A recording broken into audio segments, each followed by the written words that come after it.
Y'all, I'm lit. I'm turned. What's good? How y'all doing? It's your boy Anthony, aka Rafa, coming yet again with another message. If y'all can see, I'm in a pretty good mood, and I don't know why. I'm gonna give glory to God. So let's get into it. As always, I'm gonna try to come give a word from God that He's given to me. So today I landed in the book of Mark, and I found myself reading chapter 6, verses 30 through 44. And in these scriptures, it's talking about how Jesus fed the 5,000 with 5 loaves of bread and 2 fish. That's wild, right? So while I was reading, there were some scriptures that stuck out to me, right? I'm going to always give y'all the scriptures that stuck out to me and what God has given me through them. But I would encourage anyone that would like to know the whole story to go to Mark chapter 6, verses 30 through 44 and read the whole thing. I would totally encourage that. Now, I'm going to skip ahead to verse 36, which says, "Send the people away so that they can go to the surrounding countryside and villages and buy themselves something to eat." Now, this was the disciples trying to send the people away that had followed them to a place that Jesus was trying to bring them so that they could rest, because they had been busy all day. But somehow the people knew where they were going and trying to go to, and they got there before they made it. Now, the disciples being tired was trying to send the people away. And the reason I find this interesting simply is because sometimes when we're tired, we're a little aggravated, and we feel like that we've done all that we can do, we try to send away people when we feel like we don't have the capacity to take on what it is that they need. So the disciples was trying to get Jesus to send the people away because apparently they knew they must have not ate today. So they thinking, hey, send them somewhere else so that they can possibly go get themselves something to eat. That was their excuse so that they didn't have to deal with the people. And I find it interesting that sometimes we also do that when we're frustrated, aggravated, or we feel like we've done all that we can do. We just like, I just don't want to deal with nobody today. Guess what? The disciples felt the same way. But this is what Jesus said. He said, but he answered, you give them something to eat. So Jesus was probably thinking, you trying to send away the people to another place to get something to eat. Why won't you give them something to eat? And why that's interesting to me right there in that part.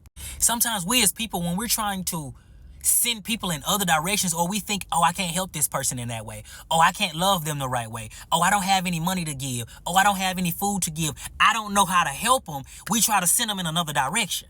It's like a person coming up to you and saying, I need help. Can you help my family? I just need food to eat. But because you think you don't have what they need, you send them in another direction, not knowing that they were there for you. Not knowing that they was there because something was about to be revealed that you didn't know that you were capable of doing. You not knowing that you had exactly what they needed, even though it might not have looked like it, even though you might not have felt like it, but they came to you for a reason. So instead of Jesus sending them away like the disciples was asking him to do, he said, you feed them. And this is what they said. They said to him, that would take more than a half a year's wages. Are we to go and spend that much bread and give it to them to eat? So the disciples were thinking, so we got to come out, like this is how much that's going to take. We got to come out of pocket to feed all these people. Mind you, it's 5,000.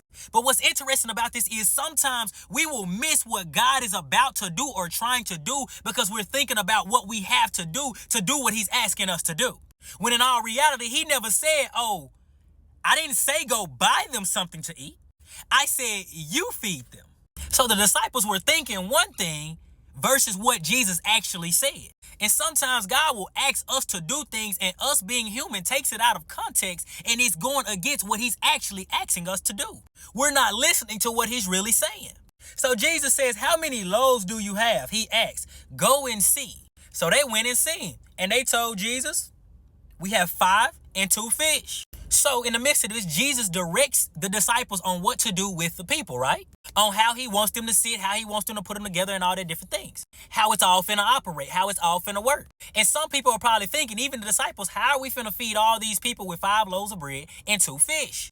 This is how. Now I'm going down to verse 41 and peep this. It says, taking the 5 loaves and 2 fish and looking up to heaven, he gave thanks and broke the loaves. So Jesus, being God, being God's son, being God's incarnate in the flesh on earth, did this. He took what the disciples had and he looked up to heaven. He was not focused on the 2 fish and the 5 loaves. He put his focus on the Father and gave thanks as he was dispersing what he had. A lot of people don't know God can take a little and make a lot. God can take the small things and make them great. Sometimes God is asking us to do and use what we have to our advantage versus what we think we got to go get so that we can make it happen. What's crazy is when I'm giving y'all this, I'm also talking to myself. Because even sometimes I feel like I don't got what I need to do what God is asking me to do. But he's saying, I didn't say go get ready. I said use what you got. Use where you at. Start with what you got.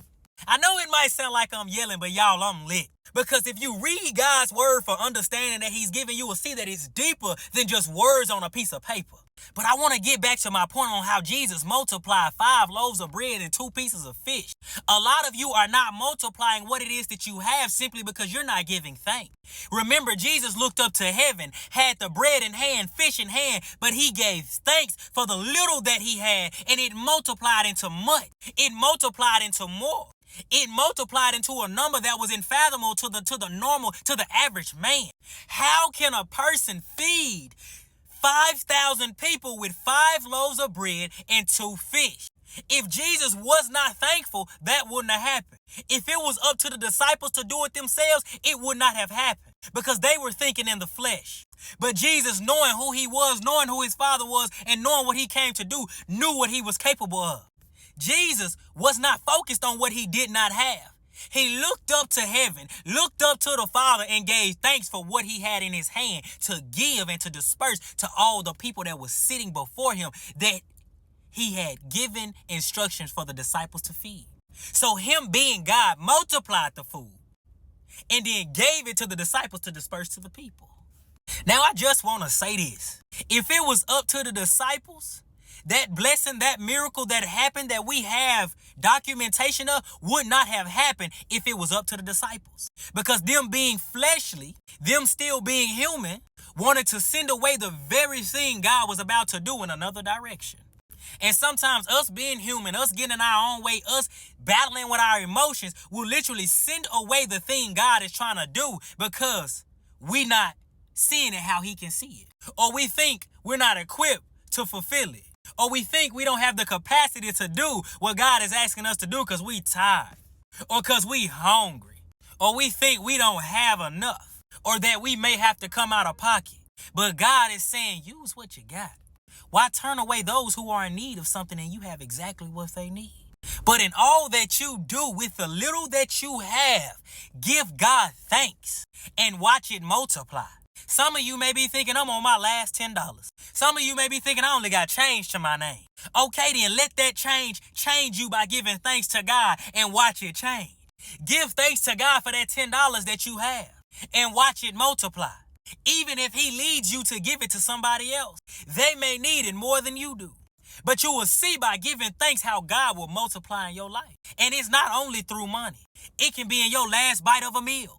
It can be through the plate that you just bought. It can be by using the last gas you got in your car by giving somebody else a ride. It ain't just about money. It ain't just about material things. It's also about spiritual things too.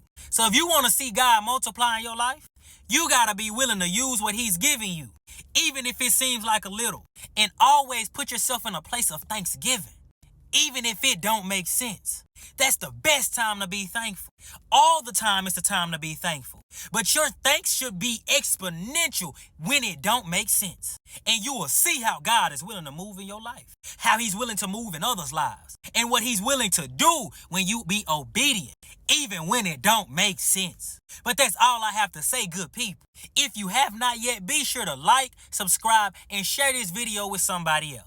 Help me help get this message out. And I want to say I thank you for every person that has subscribed to the channel. Y'all, we are at 76 subscribers since a month ago. So guys, help me hit 100 so that I can drop the video of 100 subscribers. Like I said, I thank each and every one of you. But until next time, y'all have a great and blessed day. I love y'all and peace out.